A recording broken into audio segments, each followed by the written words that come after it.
Anasema hivi, je, kitu najisi kikigusishwa na kitakatifu, kile najisi kitakuwa kitakatifu? Jibu, hapana.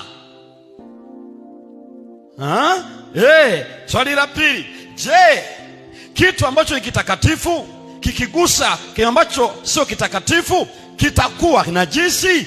Ndio. Kwa hiyo jambo la kwanza ni kwamba holiness is not code, is not transferable, is not contingency. Yani utakatifu hauambukizwi.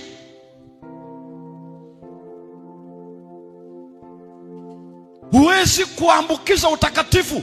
You cannot spread holiness. Never. Utakatifu hauambukizwi. Danieli na wenzake hawawezi kuambukizana utakatifu. No. Ezekieli aliandika kwenye Ezekieli 14 aya 14, na Ezekieli sura ile ya 10 Ezekieli sura ya 20 na ile aya zidi 20 mstari wa 20, anasema wakiwemo Nuhu, akiwemo Ayubu, akiwemo na Danieli, watajiokoa nafsi zao tu, hawataokoa mwingine. Maana yake holiness is not transferable. Kwa hiyo hata wale watoto wa Nuhu na mke wake na wakwe zake hawakuingia ndani ya safina kwa sababu ya kuambukiza utakatifu na baba mkwe ama mume. Never. Utakatifu wa Nuhu hauwezi kuambukiza. Waliingia kwa sababu sio waliambukizwa. Kwa nini? Kwa sababu utakatifu anayeufanya ni Mungu, haupatikani through contact with the people.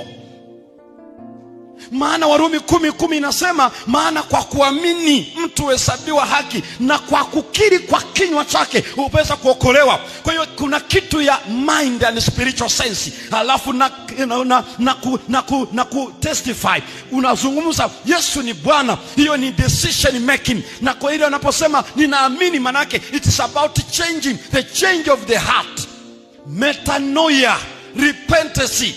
Kwa hiyo repentance is not transferable. Toba haiambukizwi. Wala utakatifu huwezi kugusisha mwingine akawa mtakatifu. Never.